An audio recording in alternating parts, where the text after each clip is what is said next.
Kumar distance learning में आपका स्वागत है। हम अपने चैनल पे सभी बोर्ड और सभी यूनिवर्सिटीज के कोर्सेज को कवर कराते हैं। मैं हूं अनिल और मैं अपने वीडियो में आपको सभी इंपॉर्टेंट क्वेश्चन समझाता हूं।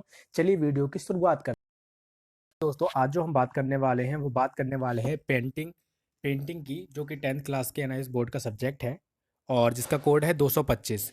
आज उसके बारे में बात करने वाले हैं और उसका सेकंड चैप्टर आज हम ले रहे हैं, जिसका शीर्षक है 7वीं से 12वीं शताब्दी तक कला का इतिहास तथा मूल्यांकन। ठीक है, तो आज हम इसके बारे में पढ़ने वाले हैं और थोड़ा सा गौर से समझिए, क्योंकि जब आप ज़्यादा ध्यान से समझेंगे तो आपको बेहतर तरीके से समझ में आ जाएगा। ठीक है, चलिए। पहला है इसमें अर्जुन का चिंतन अथवा गंगावतरण। ठीक है, ये आप देख रहे होंगे, एक पिक्चर है आपके सामने।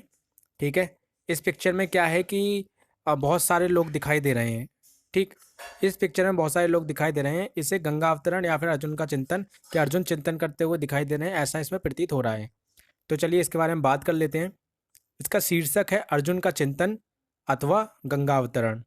ठीक है, इसको जो बनाया है उनका नाम नहीं है, जिन्होंने ये बनाया है उनका नाम ही नहीं पता कि उन्होंने बनाया है ये। ठीक है, माध्यम की बात करें तो ये पत्थर से बनाया गया है। स्थान की बात करें तो ये मामल्लापुरम, चेन्नई में पाया गया है, वहाँ पर है। ठीक है, और काल की बात करें तो ये पल्लव काल की बात है, जो कि 7वीं शताब्दी के आसपास की बात है। ठीक है, आकार की बात करें तो 91 फीट लंबाई और 152 फीट चौड़ाई है। ठीक है, इसके बाद बात करते हैं मूर्ति की विशेषताओं के बारे में।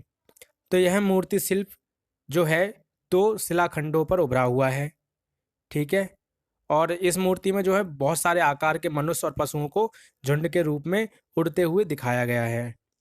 ठीक है, और इनके बीच में क्या है, ये जो शिलाखंड है, जो इनके बीच में एक दरार सी दिखाई गई है।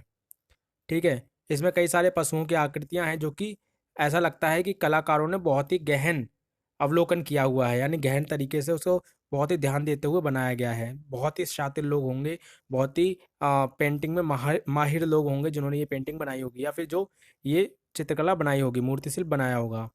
ठीक है, और ऐसा प्रतीत हो रहा है जैसे कि इसमें सोते हुए हाथी का बच्चा, बंदर की आकृति और नासका को खुजलाता हुआ हिरण दिखाई दे रहा है।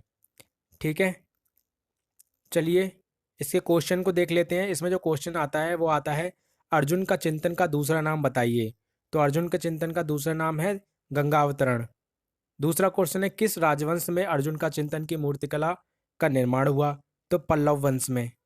ठीक है, तीसरा क्वेश्चन है, अर्जुन का चिंतन में भीड़ में योगियों को किस अवस्था में दिखाई गया है? ध्यान मग्न अवस्था में। कौन सी अवस्था में? ध्यान मग्न। ऐसा दिखाया गया है कि वो ध्यान मग्न अवस्था में है। ठीक है, इसके बाद करते हैं गोवर्धन पर्वत को उठाते हुए कृष्ण। देखिए आपके सामने ये मूर्ति दिखाई दे रही है, तस्वीर दिखाई दे रही है। इसके विवरण करते हैं थोड़ा सा। शीर्षक जो है गोवर्धन पर्वत को उठाते हुए कृष्ण नाम से है। शिल्पकार इनका पता नहीं किसने बनाया। माध्यम की बात करें तो पत्थर से बनाया गया है ये। स्थान की बात करें तो बैलून में है ये। और काल की बात करते हैं होयसल काल, होयसल के समय का है ये। ठीक है, आकार की बात करें तो लगभग 3 फीट की मूर्ति है।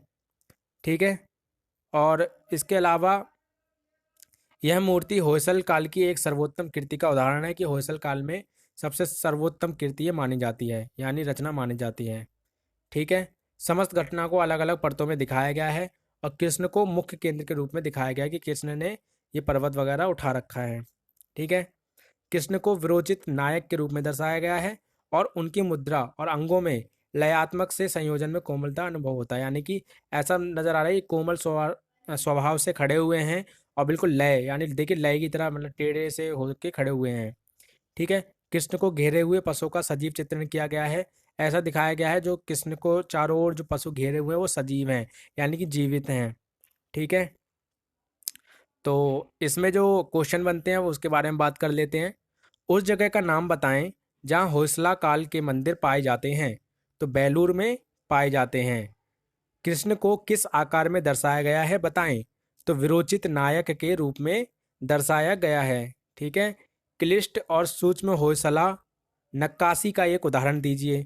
तो गोवर्धन पर्वत को उठाते हुए कृष्ण। क्वेश्चन आपके आ जाते हैं ये। ठीक है, अगले बात करते हैं हम कोणार्क की सुर सुंदरी के बारे में। तो ये जो मूर्ति है ये कोणार्क की सुर सुंदरी, जो कोणार्क मंदिर है वहाँ पर पाई गई। तो चलिए इसके बात करते हैं शीर्षक कोणार्क की सुर सुंदरी। शिल्पकार हैं, पता नहीं किसने बनाया है। ठीक है, माध्यम जो है वो है पत्थर से बनाई गई है। और स्थान की बात करें तो स्थान जो है वो कोणार्क उड़ीसा में है, वहाँ पाई गई है। ठीक है, काल की बात करें तो गंग राजवंश काल 12वीं शताब्दी के आसपास ये बनाया गया है। ठीक है, और आकार की बात करें तो ये वास्तविक आकार से कुछ ज़्यादा ही दिखाई देती है। ठीक है, चलिए इसकी मूर्ति की विशेषताओं के बारे में कुछ जान लेते हैं। ये जो कोणार्क मंदिर में बनाई गई सुर सुंदरी की हष्टपुष्ट मूर्तियों में से बहुत ही कोमलता से बनाया गया है। इसे सुर सुंदरी को एक ढोलक बजाते हुए दिखाया गया है, जिसे ड्रम ड्रम बजाते हुए दिखाया गया है। ठीक है, अपनी विशालता के साथ ये जो है रमणीय सुर सुंदरी को कोमलता से तरासे हुए आभूषण अपने वक्ष स्थल पर पहने हुए दर्शाया गया है। ठीक है, वक्ष स्थल मतलब स्तनों पर। ठीक है, ये दिखाया गया है। यहाँ पर ये आभूषण पहने हुई हैं हाथों में और अपने कानों में भी, अपने माथे पर भी काफ़ी चीज़ें। ठीक है, और सुर सुंदरी जो है एक लयात्मक रूप में दर्शाई गई हैं। देखिए लय में दिखाई दे, टेढ़ी मेढ़ी खड़ी हुई है लय में। ठीक है, इसके क्वेश्चन पूछ देख लेते हैं क्या आते हैं। क्वेश्चन आता है सूर्य मंदिर किस राजा द्वारा बनाया गया और वे किस राजवंश के थे। तो राजा नरसिंह नरसिंह देव के द्वारा बनाया गया था और यह गंग राजवंश के थे। कौन से? गंग राजवंश। ठीक है, और दूसरे क्वेश्चन की बात करते हैं। कोणार्क के सूर्य मंदिर की मूर्तियों के आकार को स्पष्ट कीजिए। तो कैसी थी वो? वास्तविक आकार से बड़ी थी वो। सुर सुंदरी किस वाद्य यंत्र को बजाते हुए दर्शाई गई, यानी किस म्यूजिक इंस्ट्रूमेंट को बजाते हुए दिखाई गई है? वो है सुर सुंदरी जो है वो ढोलक बजाते हुए यानी कि ड्रम बजाते हुए दिखाई गई है। ठीक है, तो स्टूडेंट्स मैं उम्मीद करता हूँ कि आपको बिल्कुल ये समझ में आया होगा।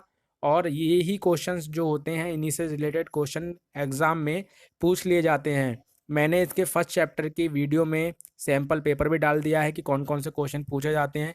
देखिए ये बहुत ही इंपॉर्टेंट होता है आपको थ्योरी में पास होना। अगर आप थ्योरी में पास नहीं हो पाते हैं तो आपको फिर प्रैक्टिकल में नंबर देने के बावजूद भी आपको फेल कर दिया जाता है। ठीक है, तो मैंने जो है व्हाट्सएप पे एक ग्रुप बना दिया है। व्हाट्सएप पे ग्रुप का लिंक जो है वो मैंने डिस्क्रिप्शन में वीडियो के डाल दिया है। आप वहाँ जा कर के उस ग्रुप को ज्वाइन कर लीजिए, क्योंकि आने समय में समय समय पे आने वाली जितनी भी जानकारियाँ हैं वो आप तक पहुँच जाएंगी।